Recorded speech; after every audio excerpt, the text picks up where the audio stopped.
El pueblo de San Isidro se escondía entre colinas secas y caminos de tierra que el tiempo había ido borrando lentamente. Durante el día parecía un lugar tranquilo.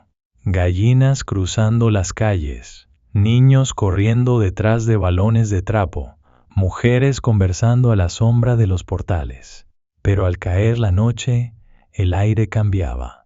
No era solo el frío ni la oscuridad, era una sensación antigua, como si la tierra misma recordara algo que nadie quería nombrar.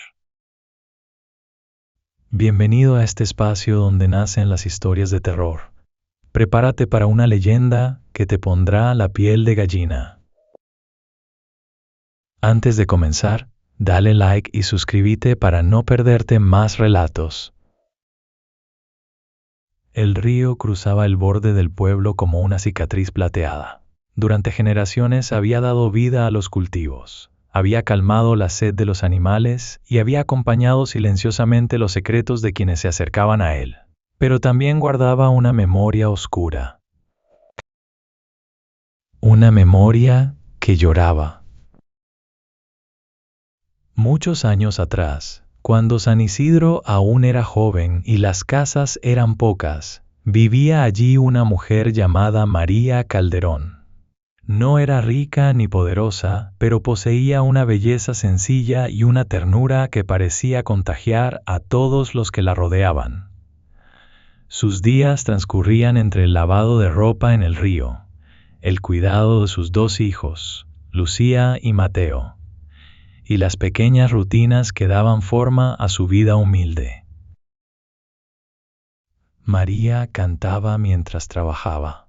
Su voz no era perfecta, pero tenía una dulzura que hacía sonreír incluso a los desconocidos. Sus hijos crecían fuertes y curiosos, siempre preguntando por el mundo más allá de las colinas. Ella les prometía que algún día verían ciudades enormes, luces brillantes y calles interminables. No sabía si esas promesas se cumplirían, pero le gustaba ver cómo los ojos de los niños se iluminaban. La tranquilidad comenzó a resquebrajarse el día en que apareció Esteban. Llegó montado en un caballo oscuro, con ropa elegante y palabras que parecían cuidadosamente escogidas.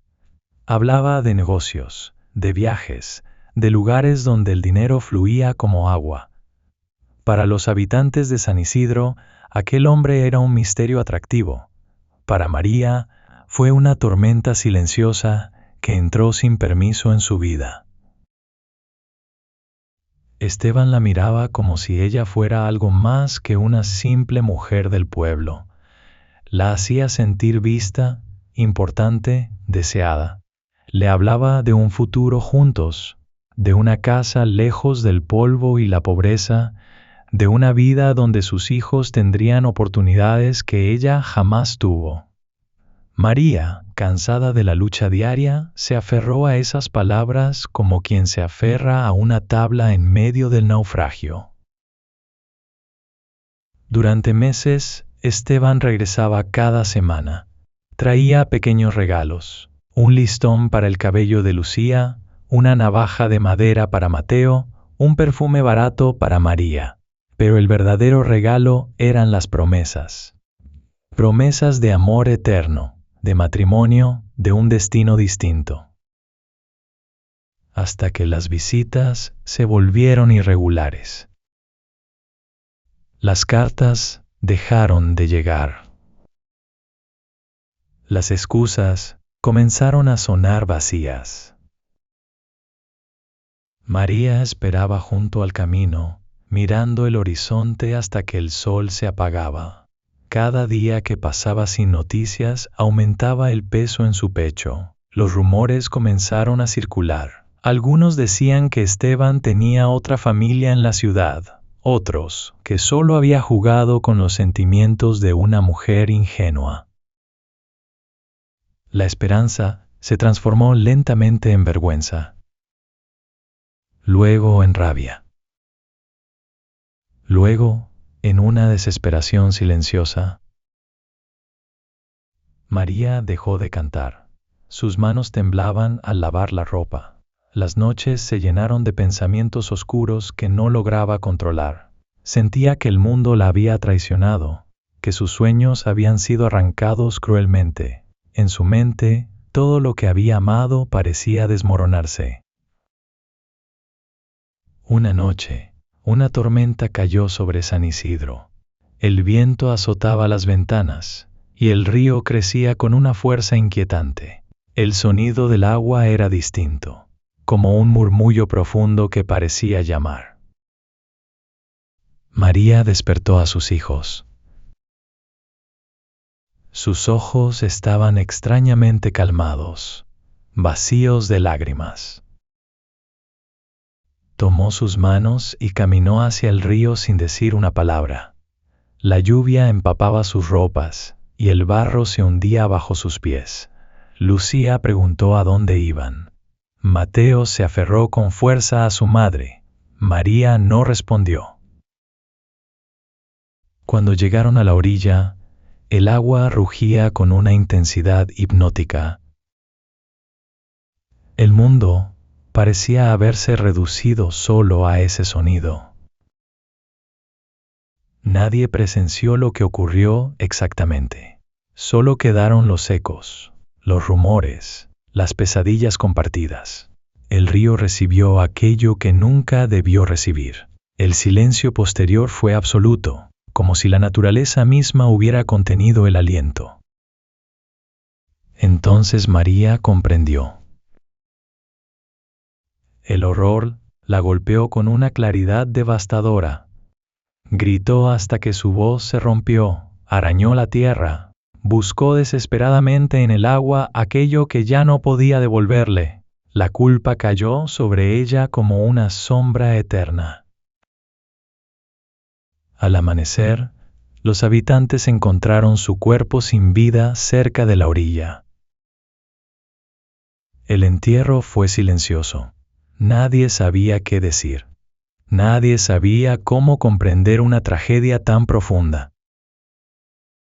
Pero la historia no terminó allí. La primera noche después del entierro, una mujer juró escuchar un llanto cerca del río. Pensó que era el viento. La segunda noche, un hombre vio una silueta blanca caminando entre la niebla. Pensó que era su imaginación. La tercera noche, los perros aullaron sin descanso. ¡Ay, mis hijos! El sonido atravesaba la oscuridad como un cuchillo invisible. Con el paso de los años, el llanto se volvió parte de la memoria colectiva.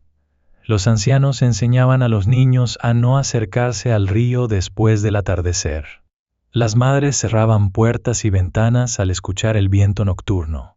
Algunos afirmaban que la figura aparecía flotando sobre el agua, con el rostro oculto por un velo de cabello oscuro y lágrimas eternas. Decían que buscaba a sus hijos. Decían que no podía descansar. Decían que el río la había atrapado entre este mundo y el otro. Décadas más tarde, Tomás, un joven escéptico, regresaba tarde del campo después de una jornada agotadora. No creía en fantasmas ni maldiciones. Para él, todo tenía una explicación lógica. Caminaba tarareando para espantar el silencio cuando escuchó un sollozo lejano. Se detuvo.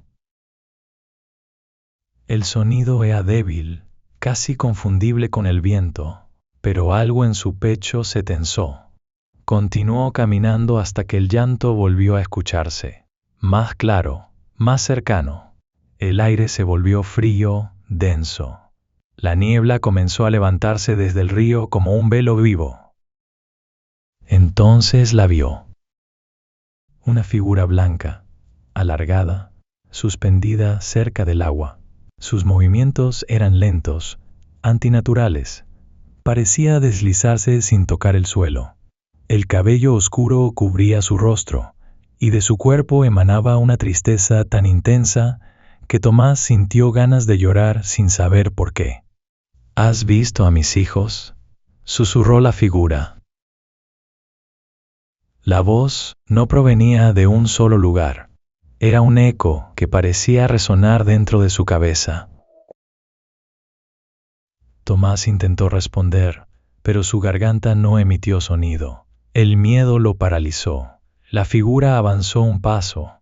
El llanto se transformó en un gemido desgarrador. Tomás cayó de rodillas, convencido de que iba a morir.